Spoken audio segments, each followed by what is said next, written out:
There's nothing that you can't do that you could have done otherwise. Don't let it stop you. Don't let it define you. My name is Jim Ruehl, and I'm from Bowling Green, Ohio.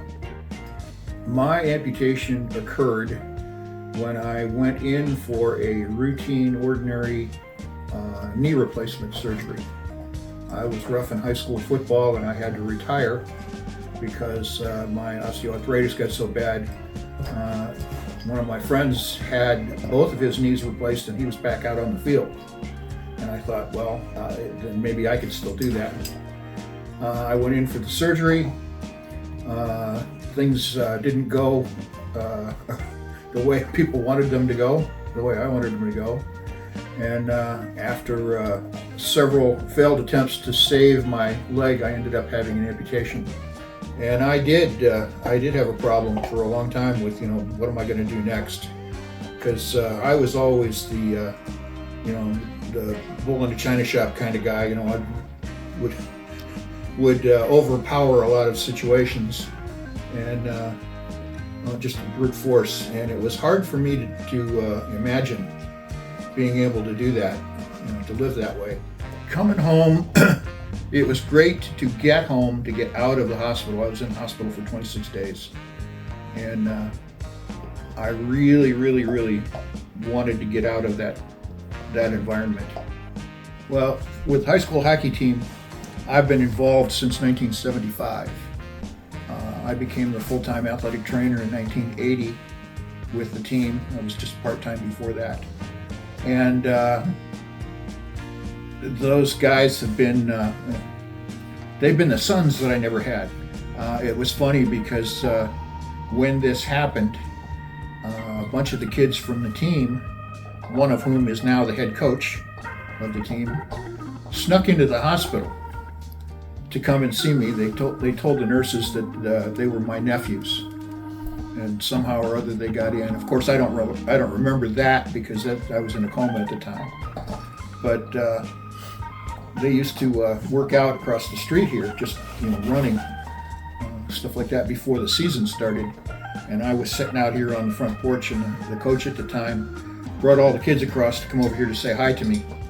And I realized that they were still a big part of my life too. And so. The first year I spent in a wheelchair, going to the games and doing what I did. It was hard for me to do something. I can't go on the ice anymore. But those guys have been really one of the things that made it worth fighting through this and going on and continuing to feel useful, to feel that there were people that cared, there were people that I could still help. I've been involved for so long that when all this stuff happened, they actually asked me to keep coming back, to keep doing it, and they created a position for me. It's called senior advisor. I fix things. If things are broken, I fix them.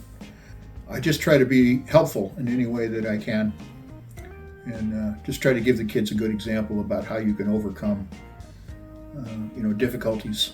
Perry Prosthetics, I think they've been great. My buddy Ben Hammond was with the original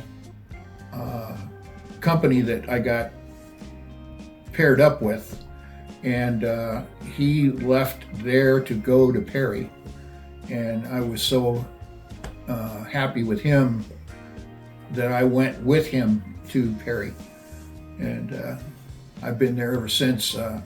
I've always known about them. They've done great things. Everything that I've needed, as far as adjustments and any kind of repairs or anything that I needed on my equipment, they did a great job. They always have, and I'm real happy to have them. As far as what I've got to say to other people who are going through this, the first thing I got to say is don't let it define you. Don't let it be, I'm so-and-so in a wheelchair, I'm so-and-so with a prosthesis. You're just who you are, and that doesn't change, anything that I think, anything that I feel, anything that I do.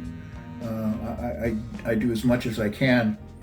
I had an interesting experience. I was at the rec center working out, and a college kid came up to me, and he said, "Can I talk to you for a second?" I said, "Sure." And he showed me his leg, and his leg looked like it had been through a wood chipper. And it hurt me just to look at his leg. And he said, "I keep putting up with this stuff, and it just, every time I have surgery, it stops my life. Would you recommend that I just have an amputation and get on with it, you know?" And I looked at him and I said, I really don't know how to answer that. But what I will say is that I'm here. I'm working out. I'm playing golf. I'm mowing my lawn. I go to Kroger. I go to Home Depot. I build stuff in my garage. I work with the high school hockey team. I haven't let having a prosthesis be the thing that kept me from doing anything. If I wanted to do something, I would do it. And you can do it. I don't ride my bicycle. I have a three-wheel recumbent. I don't ride a two-wheeler anymore, but I do that. That's one of my favorite aerobic things. There's nothing that you can't do that you could have done otherwise. Don't let it stop you. Don't let it define you. You just have to accept the fact that it's just your new normal and move on.